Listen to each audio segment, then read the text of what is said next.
እሺ 3-1 በሆነ ውጤት አሸንፈናል ማለት ነው። አዲስ ነገር አለ። ማርሙሽና ኒውካስትል የተለመደ ውጤት ነው ያስመለከቱ ማለት ነው። ፎር ዊን ኒውካስትልን ብቻ ማለት ነው ዘንድሮ እና ያበደ ጨዋታ ነው። ቀጣይ ማድሪድ ነው ሮብ። ምን ሊፈጠር ይችላል ነው ችግሯን። እንደ ዛሬው አባክናለሁ ብላችሁ እንዳታስቡ። ኳስ የፈርስታፉን አናወራውም ማለት ነው። ማቲያስ ኑኔዝ 2 አሲስት። አንተ የሚገርም ጨዋታ እኮ ተጫወታችሁ። በቃ እነዚህ ቀደም ብላችሁ ተጫወቱ። ጨዋታውን በቃ አረጋግታችሁ መጫወት ነው። እኔ ስለ ኩሳኖቭ ማለት ነው በየቪዲዮ ሳላወራ ማለፍ አልችልም። በቃ በጣም አንደርሬትድ ተጫዋች ነው ልጁ። በጣም ነው የሚችለው። ገብቷል። ይችላል በጣም ምን ያህል እንደሚጠቅመን እኔ በደንብ ስለማየው ነው ስለሚቻል ማለት ነው። ኤፍኤ ካፕ ኳርተር ፋይናል ማን ሲቲ የኒውካስትል ጌታ እና ኦማር ማርሙሽ የኒውካስትል ጌታ ዛሬም አድርገውታል። ማርሙሽ ከኒውካስትል ብቻ 7 ጎል አስቆጥሯል። ያኔ ፕሪሚየር ሊግ ላይ አንፌርሊ በዳኛ ተበዳድለን እንደዛ ካስጣሉን በኋላ 2-1 አሸንፈው 4 ያሸነፍናቸው። ከዛ በኋላ 4 ተገናኘን 4 አሸነፍናቸው። ከዚህ በኋላ ፕሪሚየር ሊጉ ላይ እስከ 38ኛ ሳምንት ኒውካስትልን ቢያጨውሱን እንበላዋለን። አሁንም እንበላዋለን። በተረፈ ሁሉም ጥሩ ተጫውተዋል። ማቲያስ ኑኔዝ ነው ይህን ሰሞን ትንሽ ፎርም ላይ ያልሆነው። እሱም ሰከንድ ሃፍ ሲገባ አስተካክሏል። ያኔ ከኖቲንጋም ምንም ጥሩ ፐርፎርማንስ አልነበረውም። ዛሬም ፈርስት ሃፍ ጥሩ ፐርፎርማንስ አልነበረውም። ሰከንድ ሃፍ አሪፍ ተጫውቷል። ሌላ ሁሉም ተጫዋቾቻችን ይችሉ ነበር። ኳርተር ፋይናል ደርሰናል። ቀጣይ ማድሪድን ነው የምንገጥመው ቻምፒዮንስ ሊግ ላይ በአዲስ ስኳድ ነው። ዛሬ ኒውካስትልን ያረጋጋ ነው። ትደክማለህ፣ ምን ትላለህ፣ ምን እነሱ ያወሩ እኛ እንሰራለን። ለማንኛውም ናሁን ፕሬዲክሽንስ ብላችሁ ቴሌግራሚን ተቀላቀሉ። በዋኒክስ የሚገራርም ትኬት በየቀኑ እየሰራን ነው። ጆይን በል። እሺ ጀማው ተጠባቂ የነበረው የኤፍኤ ካፕ የዚህኛው ዙር ትልቁ ድልድል የነበረው ኒውካስትል ከማንቸስተር ሲቲ ነበረ። ጀማው ይህንን ጨዋታ ሲቲ በአግባቡ 3-1 በሆነ ውጤት ሙሉ ለሙሉ ዶሚኔት አድርጎ ይህንን ጨዋታ አሸንፎ መውጣት ችሏል። ፈርስት ሃፍ 1 እኩል በሆነ ውጤት ተጠናቋል። ሰከንድ ሃፍ ላይ ግን ገና ከመጀመሩ ማለት ነው ሁለተኛ ጎልና እንግዲህ ሶስተኛ ጎል አስቆጥረው ጨዋታውን አሳምነው ፍጹም የበላይ ሆኖ አሸንፈው ወጥተዋል። ሲቲ ፋንስ ኮንግራ ማለት ነው። በነገራችን ላይ ሲቲ ላይ እኔ እየቋጠርኩኝ አልነበረም፣ ግልጹን ስነግራችሁ ሲቲ ማለት ነው በፕሪሚየር ሊጉ የዋንጫ ፉክክር ሂደት ላይ ያለ ቡድን እስከሆነ ድረስ በእኔ ሀሳብ እያንዳንዱ ቶርናመንት ላይ እየተሳካለት እንዲሄድ እፈልጋለሁ። አይደለም በዚህ መድረክ ላይ ይቅርና በሻምፒዮንስ ሊግ ላይ ራሱ ተሳክቶለት አሸንፎ እንዲሄድ ነው የምፈልገው። ምክንያቱም እንደ ሲቲ አይነት ቡድን ከውድድሮች በጊዜ ከተሰናበተ ማለት ነው ኮንሰንትሬት አድርጎ ፕሪሚየር ሊጉ ላይ ይመጣብናል ጀማው። ስለሆነ ይሄ እንደባለፈው አይነት ነጥብ መጣል የሚለውን ነገር ላጋጥመን ይችላል። ስለሆነ ይሄ ቡድን በኤፍኤ ካፕ በምንም ሲጫወት እኛ እያሸነፈን እስከቀጠልን ድረስ እሱም እያሸነፈ መቀጠል መቻል አለበት ጀማው። ሲቲ ፋንስ እንኳን ደስ አላችሁ። እንግዲህ ኤፍኤ ካፑን ሞቅ ደመቅ ሸብረቅ የምናደርገው ይሆናል። ይመቻችሁ። እሺ አሁንስ የኒውካስትል አባት መሆኔን አመንክ? ልጅ 4 ያጠፋል 4 ይቀጣል በሚለው ነው የተቀጣው ዛሬ። ኧረ 4ኛ ጉርቆማ በስመ አብ። ማርሙሽ እንዴት ነው የምታስደስተው? ክርስቶስ ሃላንድ ለሻምፒዮንስ ሊግ ይረፍታ ባለ ማርሙሽ ገብቶ ልጥልጥ አደረጋቸው። ሳቪኒዮ የቁም ነው አንድ አንግል ነው ያገለገለን አንዱ አንጎል ካምባክ። እግዚአብሔር የሞተ ቲም ነው ኒውካስትል ማለት ጎረቤት። እኔ በዚህ ቲም ነጥብ መጣለሽ በጣም ነው ማዝነው። ለማንኛውም ኤፍኤ ካፕ ጉዟችን እንደቀጠለ ነው። አንቺ ያን የተርመጠመጠ ቲም በዛ ውጤት አሸነፍሽ። እኔ ኒውካስትልን ፕሪሚየር ሊግ ላይ ያለን ቲም እንደዚህ አሸነፍ። ይሄ ነው ልዩነት። አባት ሼር ኮፒ ሊንክ አድርግ፣ ፎሎ አድርጉ። የሲቲ ደጋፊዎች ኮንግራትስ፣ ይመቻችሁ።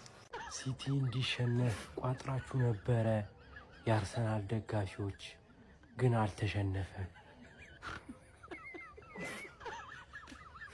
ግጥሜን ሬት አድርጉት ካስ። የአርሴ ቤተሰብ አንድ ነገር ማመን ያለብን ነገር ቢኖር ማለት ኒውካስትል የማን ሲቲ ገረድ እንደሆነ ማለት የለንደን ክለቦች ቶተናም እና ቸልሲ ለኛ ገረድ እንደሆኑት ማለት ኒውካስትል ለኛ ነው እንጂ ለማን ዩናይትድ ነው እንጂ ለሊቨርፑልና ለማን ሲቲ ብልቅጥ አድርጎ ማለት ነው ሴንት ጄምስ ፓርክ ምናምን ጉዳዩ ነው እንዴ ማን ካራባው ካፕ ደርሶ መልስ የለጠፋችሁ እንኳን መበቀል አትፈልጉም? እንዴት ነው ፕሪሚየር ሊግ ላይ ያሸነፋችሁ? ተሳስተው ነው። የዛኔ ማን ሲቲ አይችልም ነበር፣ ኒውካስትል ችሎ ነው እንዳንል ማን ሲቲ አይችልም ነበር። ምክንያቱም ስኳድ ሮቴት አድርጎ ለጠፈው በሜዳው። አባቴ ፔፕ እኮ በቃ ይሄ ነው ሪስክ ማለት ገባርለ። ከወደቅንም እንውደቅ ተጫዋቾቹ የምትችሉ ከሆነ ስታርቲንግ 11 ውስጥ ቦታ የምትፈልጉ ከሆነ ዛሬ ኒውካስትል ሴንት ጄምስ ፓርክ ላይ አሸንፋችሁ አሳዩኝ ብሎ ሮቴት። የዛኔ ባየር ሊቨርኩሰን ላይ ቻምፒየንስ ሊግ ላይ ትዝ ይላችኋል። ሮቴት አድርጎ ሲሸነፍ መታችሁ አበዳችሁ። እኔም አክሻ አቅለ መናገር ፔፕ ጥፋት ነው። ምን ለውጣሉ? ቶፕ 8 ውስጥ ጨረሰ። አሁን ቻምፒየንስ ሊግ ውስጥ አለበት። ከዛ ተጫዋቾቹን አሳረፈበት። ሪስክ ማለት እንደዚህ ነው። ገባ ስኳር ትችላለህ። ፔፕ ነው የሚል ትችላለህ። ማለፍህንም ወደነዋል። ገባ ምክንያቱም መጫወት ስላለብህ። እንደዚህ ሮቴት እያደረግ ከሆነ ግን እያጫወትካቸው ትቀጥላለህ። ማን በአራቱም ግንባር ነው የምንፋለመው። ምን አይነት የመጀመሪያው ጎል ግን ማን ለዶኩ ነው መሰጠት ያለበት ለዶኩ። ምክንያቱም ሳቪኒዮ ቆሞ ነበርኩ ዶኩ አጋሽቶት ገባ። ሳቪኒዮ ራሱ ሲንቀሳቀስ እኮ ኦልሬዲ ጎሉ ከገባ በኋላ የተንቀሳቀሰው ላማ ሳይታወቀው ነው የገባው። አጋሽቶት አገባው ብለን ዶኩ ይመዝገብለት። ተረዳኝ አይደለ? አሁን ድሮሽ ማን እንደሆነ ከባድ ድሮ ነው መድረስ ያለበት። አሁን የሚያለፋሽ ድሮ የምታሸንፊው ቸልሲ ድረስሽ ከዛ ደርሶ መልስ ትለጥፊያለሽ አድክሞሽ ማለት ግባለት ይልሃል። ኒውካስትል ህጋዊ የ80 ሚስት ማርሙሽ ደግሞ የኒውካስትል አባት ዳዲ ብሎ ነው የሚጠሩት። በአምስት ጨዋታ ብቻ 7 ጎል። ምን አይነት ፐርፎርማንስ ነበር! ሲቲ በሙሉ ቤንች ገብተን ኒውካስትል ሄደን ቀጣይ ማድሪድ እያለብን ሳንፈልግ እኮ 4 ዋንጫ ልንበላ ነው። በቃ 4 ዋንጫ ማለት ነው። ኦ ማይ ጋድ ዛሬ የምሬን ነው። በጣም ነው ደስ ያለኝ። ሲቲ ያልጠበቁት አይነት ፐርፎርማንስ ነው ያሳዩን። በቃ እኔ ጭራሽ ነው ያልጠበቁት። ሚገርም ፐርፌክት የምትለው ሳቪኒዮ በጣም ገራሚ ነበር ዛሬ። ጎሏን ያው ሳያቅም ቢሆን ሳያገባት ግን በጣም አሪፍ ነበረ። መሀል ላይ ያው ኒኮ ራይሊ ካለ እኮ ሲቲ አይሸነፍም ታውቃላችሁ። ኒኮ ጎንዛሌዝን በጣም ሚገርም ፐርፎርማንስ ነበር። ከኋላ የቆዩ የጥንቱ የጠዋቶቹ ጆን ስቶንስ እና ናታናኬ በጣም ያው በቃ ክላስ ነገር አሳይተውናል። ጄምስ ትራፎርድን በረኛ ላይ ሚገርም ያበደ ነበር። ከዛ በኋላ አስወጥተን ደግሞ ዶኩን ሳልረሳ አባቴ። ለማንኛውም ሚገርም ጌም ነበረ። በጣም ተመችቶኛል። 3-1 ለጥፈናቸዋል። ካሞን ሲቲዘን ወደ ቀጣይ አልፈናል። ሳንፈልግ እንግዲህ 4 ዋንጫ ልንበላ ነው። እኛ እኮ አልፈለግንም ግን 4 ዋንጫ ልንበላ ነው። ይማቻችሁ። እንኳን ደስ አላችሁ ሲቲዝን። እሺ ፈለው ልመንህ፣ በዚህ ትቀጥላለህ። ልመንህ አትጎዳኝም። አልያዝ እኮ አልከኝ እኮ። ኖቲንግሃም ፎረስት ባጠፋው ኒውካስትል ተቀጣ። አረ ማርሙሽ ሲነሳበት ይሄ ልጅ አረ ምን አይነት ጎል ነው ያገባው! ስኳድ ዴብስ እኮ አላችሁ። የሚገርም ቲም እኮ ነው ያላችሁ እኮ ማንሲቲዎች። ልጆቹ እኮ የሆነች ነገር መጫር ነው እኮ በቃ እኮ። በዚሁ ቀጥሉ። እሺ ፕሪሚየር ሊጉ ላይ ይሄ እንደምንም ትደርሳለህ ሴሚ ፋይናል። ፕሪሚየር ሊግ ላይ ፎከስ አድርግ። እሺ ልመነ ቅድም አልቋጠርባችሁም ስላችሁ መታችሁ ሽክሽክ አረላው። እኔ አይደብረኝም ታውቃለህ፣ አንተ ያለኝም ቦታ አይደብረኝም። በማለፍ ለኳርተር ፋይናል ልንገናኝ እንችላለን፣ ሴሚ ፋይናል ላይ ምናምን አይደብረኝም። ነገር ግን ይሄንን እስኪ ወስደ ፕሪሚየር ሊግ ላይ ተጠቅሞ በፈጠረ ከጦርነቱ ገላግለን እንዴ። እኛ እኮ በቃ እኮ ጸሎት ጀመርን እኮ ራሻና ምናምን ሊገቡ እኮ እንመነ። እሺ አሁንማ ማንቸስተር ሲቲ ዝም ብሎ በቃ ከኒውካስትል ጋር ያጫውተን ማለታቸው የማይቀር ነው። አረ ተመልከቱ፣ ይሄን ክለብ እኮ ቅጥቅጥ ነው የሚያደርገው። ዘንድሮ ስንተኛ ጊዜ ነው? ለአራተኛ ጊዜ ነው ምናምን ሲገናኙ እየቀጠቀጠው ነው ክለብ። በተለይ ደግሞ ይሄ ተጫዋች ምን ነው ጓርዲዮላ ቸኮልኩ እንጂ እኮ አትሪክ ሰርቶ መውጣት የሚችል ተጫዋች ነው። እውነት ኦማር ማርሙሽ አለማድነቅ አይቻልም። የኒውካስትል ጌታ ኦማር ማርሙሽ ዛሬ ሲቲ ልዩ ነበር ማለት ነው። ማጥቃቱ ራሱ እጅግ በጣም ልዩ ነበር። ሊያውም አውሬው አጥቂ ሳይገባ ኤርሊንግ ብሮት ሃላንድ። ለማንኛውም ሲቲዝን ይመቻችሁ። ከምሬ ነው የምላችሁ። እጅግ በጣም የሚገርም ጨዋታ ነበር ያየነው። በቃ ሲቲ የኒውካስትል አለቃውን እውነት ይሄ ልናምን ይገባል እንዴ። በየጊዜው ይቀጠቅጠዋል። አረ በስማም ኮንግራ። እዚህ ጋር ደግሞ ስትመጣ ቼላውን እንግዲህ ስትመለከቱ ኤሪክሰንን 4-2 አሸንፏል። ኮንግራ ብያለሁ። በመጀመሪያ ግን ኤሪክሰንን በእውነት ነው የምላችሁ አለማድነቅ አይቻልም። የሚገርም እግር ኳስን ነበር ያሰሉ። ቼልሲን ተገዳድሮታል። እንዴት አባታቸው ነው ጎላቸው ሁሉ የሚያምሩ ማጥቃታቸው፣ ካውንተራቸው በጣም ደስ የሚል ክለብ በእውነት ነው የምላችሁ። ድንቅ እግር ኳስን ነበር ያስመለከቱ። ያው ቼልሲ እንደውም ከቅያሪ በኋላ በጣም ነፍስ ዘራ ማለት ይቻላል። ጆ ፔድሮም እንግዲህ ዛሬ የተጫዋች ካትሪኩ በኋላ ዛሬ መጥቶ አስቆጥሯል። አለማድነቅ አይቻልም። ወስዶ እየገፋ ወስዶ ንክራ አላረገውም። ለማንኛውም ግን ቼልሲ ይሄንን ጨዋታ እውነት ተቸግሮም ቢሆን 4-2 አሸንፎ ወጥቷል ማለት ይቻላል። ኤሪክሰኖችን አለማድነቅ አይቻልም። ለማንኛውም ኮንግራ ይመቻችሁ።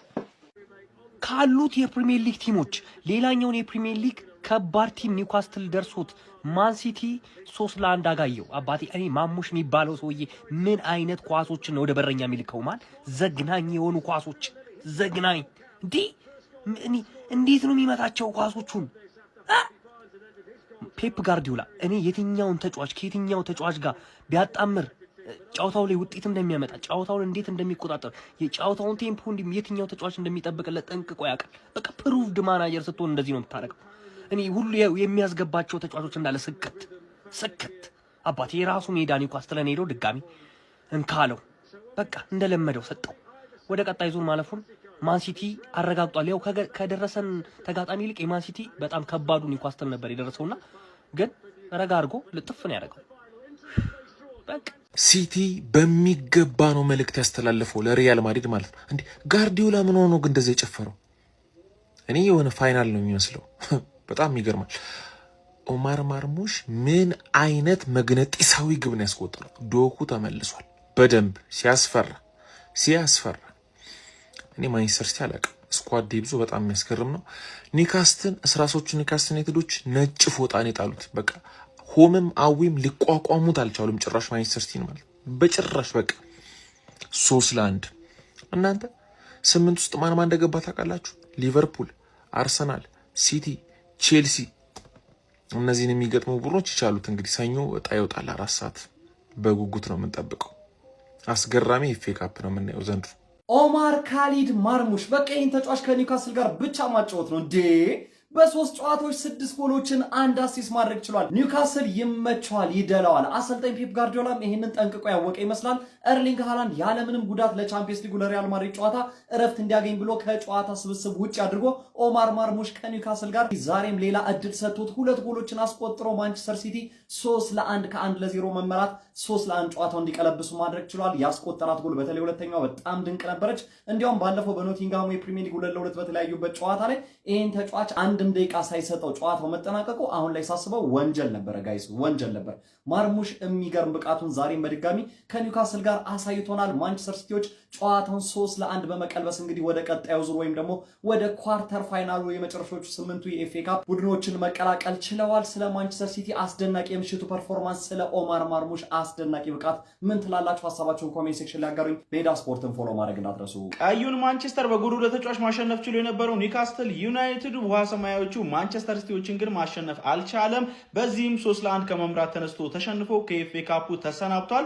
በኤፍኤ ካፑ 5ኛ ዙር ጨዋታ ማንቸስተር ሲቲ ሴንት ጄምስ ፓርክ ድረስ በመጓዝ ኒውካስትል ዩናይትድ እንግዲህ ከመምራት ተነስቶ ነው 3-1 ማሸነፍ የቻለው። በዚህ ጨዋታ ላይ ሲቲዎች የመጀመሪያዎቹን 20 ደቂቃዎች ብልጫ ተወስዶባቸው ነበር በኒውካስትሎች። በዚህም 18ኛው ደቂቃ ላይ ሃርቪ ባርነስ በጣም አስደናቂ ጎል አስቆጥሮ ኒውካስትልን ቀዳሚ ማድረግ ችሎ ነበረ። 1-0 ሲመሩ ቆይተው ነበረ። ነገር ግን 39ኛው ደቂቃ ላይ ሳቪኒዮ ማንቸስተር ሲቲዎችን አቻ ማድረግ ቻለ። ከዛ በድጋሚ ማንቸስተር ሲቲዎች በኦማር ማርሙሽ አማካኝነት 47ኛውና 65ኛው ደቂቃ ላይ አከታትለው 2 ጎሎችን በማስቆጠር ጨዋታውን 3-1 በሆነ ውጤት ማሸነፍ ችሏል። የማርሙሽ 3ኛ ጎሉ በጣም አስደናቂ ነበረ። በዚህ ጨዋታ ላይ የፔፕ ሪአክሽኖች በጣም ነበር ሲያዝናኑኝ የነበረው። በጣም ነበር ሪአክት ሲያደርግ የነበረው ለእያንዳንዱ ሞመንቶች ማለት ነው። ከዛ በኋላ ግን ጎል ከተቆጠረባቸው በኋላ ካምባኩን ሲቲዎች ሲያደርጉ በጣም የተለየ የበላይነት ወስደው ነበር በጨዋታው ላይ የተመለከትናቸው። የተሻለውን ቡድን ነበሩ፣ ውጤቱም ይገባቸዋል ማለት ይቻላል። ማንቸስተር ሲቲዎች እንግዲህ በኤፍኤ ካፕ ወደ ሩብ ፍጻሜው መቀላቀላቸውን የቻሉ ሌላኛው ቡድን መሆን ችሏል ማለት ነው። ለማንኛውም እናንተ ስለዚህ ጨዋታ ምን ትላላችሁ? ሀሳባችሁን አጋሩኝ። የፕላስ ምልክቱ መጫ እንዳትረሱ። ሲቲ ያው ኒውካስትልን ካገኘው ይገርባል፣ የታወቀ ነው። ዛሬም በኤፍኤ ካፕ ተገናኝተው 3-1 ሌላ 5 ምናምን መግባት ነበረበት ሁላ ማለት ግን ልብን ያደረጉት ማርሙሽ ያበደ ጎል ምናምን ተውት። እሱን ሲቲ ስኳዱ በጣም ሰፊ ነው ጋይስ፣ በጣም ሰፊ ነው ማለት ነው። ፕሪሚየር ሊግ ተጫውቶ ቻምፒዮንስ ሊግ ተጫውቶ ምናምን በጣም ሰፊ ነው። ዛሬ እንዲወድቅ ፈልጌ ነበር አለ አይደለ፣ ለፕሪሚየር ሊጉ ጠንከር እንዲል ሲቲ ዋ ምናምን ቢ ግን ኒውካስትል ማለት ነው መረረው። አረ ሲቲ ጋር መቼ ነው ማልገናኘው አለ። ለ5ኛ ጊዜ ምናምን ተገናኙ፣ 4ቱን ገለቡ። ያቀለው የመጀመሪያውን የፕሪሚየር ሊግ ጨዋታ አስጣለው። በኋላ በቃ ይሄዳል ይመጣል ይገርበዋል። ጋርዲዮላ መረረኝ ርስልቸኝ የሚለውን እየዘፈን ወደ ቤታችሁ ይመሻችሁ። ቤትህን አምነህ ስትወጣ ጎረቤትህን አምነህ ይላል ያራዳ ልጅ። የሚመጣል ሌባ ወስደ ለጥፈው ነው የሚባለው ህጉ። እንዲህ ነው የኔ አባት። ጎረቤት እንደዚህ ብድርን ሲመልስልህ እንዴት ደስ እንደሚል ማለት ነው። በ10 ተጫዋች ተጫወተብኝ፣ በ11 ተጫዋች ተጫወተብኝ። ማን ይችላል? ሲቲ ይችላል። ግባ ይላል ጋርዲዮላ ይላል። ካምባክ ነው የሰራው ብራዘር። ደስ ነው ያለኝ፣ ምክንያቱም ከኤፍኤ ካፕ ወጥቶ ፕሪሚየር ሊጉ ላይ አተኩሮ መንጋጭላችንን ከሚያዞረን ማለት ነው። እሷም በየሶስት ቀኑ ትጫወታለች፣ እረፍት የለም። እኩል ቶርናመንት ላይ እንጫወታታለን እንጂ ጋርዲዮላ ከዚህ ቢወጣ ማለት ነው ፕሪሚየር ሊጉ ላይ አያጅቦ ነው ይመጣል። እኔ ገና በ10 ተጫዋች ኒውካስትል ማለት ሜዳው ላይ ጠጣር ነው። በ10 ተጫዋች ዩናይትድን ያለመሸነፍ ጉዞውን ማለት ከካሪክ በኋላ ያለውን ጉዞ ገታ በ10 ተጫዋች በሲነሳበት ደግሞ በሜዳው በኖቲንጋም በወራጅ ቀጠና ቲም ደግሞ አቻ ይወጣል። ጋርዲዮላ ጭንቅላት ውስጥ ምንድነው ያለው? እንደው ከ60 ነጥብ አውፍ ትባላለህ? ምን አባህ ነው? እንዴት ነው አስተሳሰብ የምትል ጥያቄ ያለችኝ ሲቲዝኖችና ሁላችሁም ለምን ግን ኮፒ ሊንክ ማታረጉት? ምንድነው በዚህ ልክ የሚከብድ ኮፒ ሊንክ? እኔ ምን አያልፍልህም እኮ መቼም አያልፍልህም። ኦማር ማርሙሽ የእውነት ጽድት ያሉ ጎሎችን ሰምታይምስ የሚገኝ ተጫዋች ነው። ሁሌም አታገኙት፣ ግን አንዳንዴ ሲመጣ ጸዴ ጎል ነው የሚያገባው ጌታን። እሺ ጋርዲዮላ በዛ ልክ ለምንድን ነው ደስ ያለው? ምንም አልገባኝም። ፕሪሚየር ሊግ ባለፈው እንደዛ የተልከሰከሰ ነጥብ ከኖቲንጋም ጋር ጥለናልና ተናድጃለሁ በጣም እና ዛሬ ደግሞ ደስታውን አይታችሁታል። ጌታ እንዴት በቃ በጣም ፍልቅልቅ ነው ያለው። ለአንተ ደስ ብሎኛል ቦስ። ይሜ ችግር የለውም በቃ ከሆነ ይሆናል፣ ካልሆነ ይቀራል። እንችላለን። ግባ እናውጣው። በስመ አብ ምን አይነት የሚገርመውን ሲቲ ነው ያየነው። ዊ አር ዴፊኒትሊ በቃ ትክክለኛው የዋንጫውን ሲቲ ነው ያየነው። እንዲቻላል እንዴ! ምን አይነት ድንቅ ጎል ያስመለከቱን። የሚገርመው ሲቲ እግዚአብሔር እንደዚህ አዝናኝ የሆነ ማራኪ የሆነ ጨዋታ ሲቲ ከተጫወተ በጣም ቆይቷል። ዛሬ አይቻለሁ። ኒውካስትልን ቋራባግ ምናምን 6 ጎል ያገባበት። አልሰማህማ መስሜ ጥጥ ነው። አልሰማህም በሜዴ እለጥፋለሁ ማለት ነው። ከሞን ሲቲ ሴንት ጄምስ ፓርክ ሄደህ ማለት ነው እንደዚህ ለብልበህ ከዛ ደግሞ ትሬድ ማርክ ሴሌብሬሽን ፖዝናን የሚል ብቸኛው ክለብ ሲቲ ነው። ፖዝናን ሴንት ጄምስ ፓርክ ሄደህ ፖዝናን የሚል ብቸኛው ክለብ። ሲጀመር ከኒውካስትል ማሸነፍ ከፈለክ ማድረግ ያለብህ አንድ ነገር ምንድነው? ማርሙሽ እንደዚህ ቋሚ ማድረግ። ምን አይነት ሮኬት ነው የተኮሱ? ሁሌ እንዳገባ እኮ ነው። ይሄ ኦብቪየስ ነው እኮ ማርሙሽ እንደሚያገባ። ግን ረጉል እኔ ማለት ነው ስለ ሳቪኒዮ አንድ ነገር ልበል። ዛሬ በጣም አሪፍ ነበር ምናምን። አዎ በቃ ኳስ ሲይዝ ማለት ነው። ላስት ይርም ካያችሁት ሳቪኒዮን እንዲህ ነው። ሁሌ ተጫዋች ያልፋል፣ ስፒድ አለው፣ በቃ ኤሌክትሪክ ነው ኳሱን ሲይዝ። ከዛ ግን ምንድነው ኤንድ ፕሮዳክት የሚባል የለም። የሆነ ሰዓት ጆን ስቶንስ ማለት ነው ሰንጥቆ የሰጠውን ኳስ እንዴት እንደ ለራይንደርስ መምታት የሚባል ነገር የሆነ ያዳግተዋል ልጁ። በቃ ይሄ ኤንድ ፕሮዳክት የሚባለው ነገር ይቀረዋል። እንደ ቲም ግን ዛሬ ምንድን ነበርን? አሪፍ ነበርን። በቃ ሚድፊልዳችንም የሆነ ሰላማዊ ነበር። ከዛ ዲፌንሳችን ደግሞ ኩዛኖቭ እና ስቶንስ በጣም ምርጥ ነበሩ። ስቶንስ ማለት ነው የ2023 ታይፕ ቫይብ የነበረውን ስቶንስን ያየነው ዛሬ። ኳስ ያጫውት ነበር፣ ወደፊት ዲፌንድ ያደርግ ነበር። በቃ አሪፍ ነበር። በረኛችን ብዙ አልተሞከረበትም። ያው እየመሩም ነበር። የመጀመሪያውን 20 ደቂቃ ኒውካስትል የሚገርም ነበር። ከዛ ግን በቃ ጌሙን ኮንትሮል ያደረገ ዶኩና ሳቪኒዮ ግራና ቀኝ ማለት ነው አጣደፏቸው። ሳቪኒዮ በተለይ ግን ኤንድ ፕሮዳክት የሚባል የለውም ልጁ። ኤንድ ፕሮዳክት የሚባል ነገር ይቀረዋል። ያው ራይንደርስ ብዙ ኳስ ስቷል። 4-5 ማድረግ እንችል ነበረ። ግን ሴንት ጄምስ ፓርክ ሄደን ማለት ነው ፖዝናን ነው ጨፍረን የመጣ ነው። ቀጣይ አሁን ይህንን ቲም አሁን ማድሪድ ላይ አሁን ባይዘዌ ማለት ነው ከኖቲንጋሙ ጌም አንድ ተጫዋች ነበር ቋሚ ነበር፣ ኑኔዝ አለቀ። 10 ተጫዋች ቀይረን የገባ ነው፣ አሸንፈናል። ኔክስት አፕ ኢዝ ማድሪድ። ማድሪድ ላይ ያው ሁሉም ይወጣሉ ኤክሴፕት ኑኔዝ። ኑኔዝም በኩሳኖቭ ሊቀየር ይችላል እና ሌላ ቲም ነው የምናየው። ግን አይ ኖ በጣም ፎር ሹር በርናቦ ሄደን እንደምናሸንፍ። ይሄ ነው ክለቡ እኮ ይሄ ነው። እንዴት አለ ፐርፎርማንስ ነው ወይ? በምን ቃላት ልግለጸው? ወለ የፒኢ ልጁ ወይ ኧረ ቢስሚላ! ኧረ ምን አይነት ክለብ ነው? ምን አይነት ፍቅር ሆነ ክለብ ነው ይሄ? ነው በቃ ክለቡ አማው ይታያል ወይ? ግባና አውጣው። ዋት ፐርፎርማንስ! ኧረ ቢስሚላ! ምን አይነት ሲቲ ነው የተመለከትነው? ግባና አውጣው። 3-6 የምን ኒውካስል ጉነስ ይዤልሃለሁ። ኮንግራ ሲቲ ፋሚሊ እንኳን ደስ አላችሁ። ምን ብዬ ይማ በምን ቀን ነው የዚህ ክለብ ደጋፊ ሆንኩት? ኧረ ቢስሚላ! ምን ልጣል? የምሬን ነው ብላችሁ ማለት በቃ በደስታ ምክንያት ማለት የሚይዘውን የሚጨብጠውን አይቻለሁ። ምን ትሉኛላችሁ ሲቲዝንስ? ኮንግራ ፋሚሊ። ኧረ እንችላለን። ሲጀመር ማለት የኒውካስል አለቃ ማን ነው? ብቸኛው ያው ከኒውካስል ጉዳይ ያለን ነገር ሁሉ ጨርሰናል። ስጥት አፌን ዝጋ ቋጣሪ ሁላ እንችላለን። ኮንግራ ሲቲ ፋሚሊ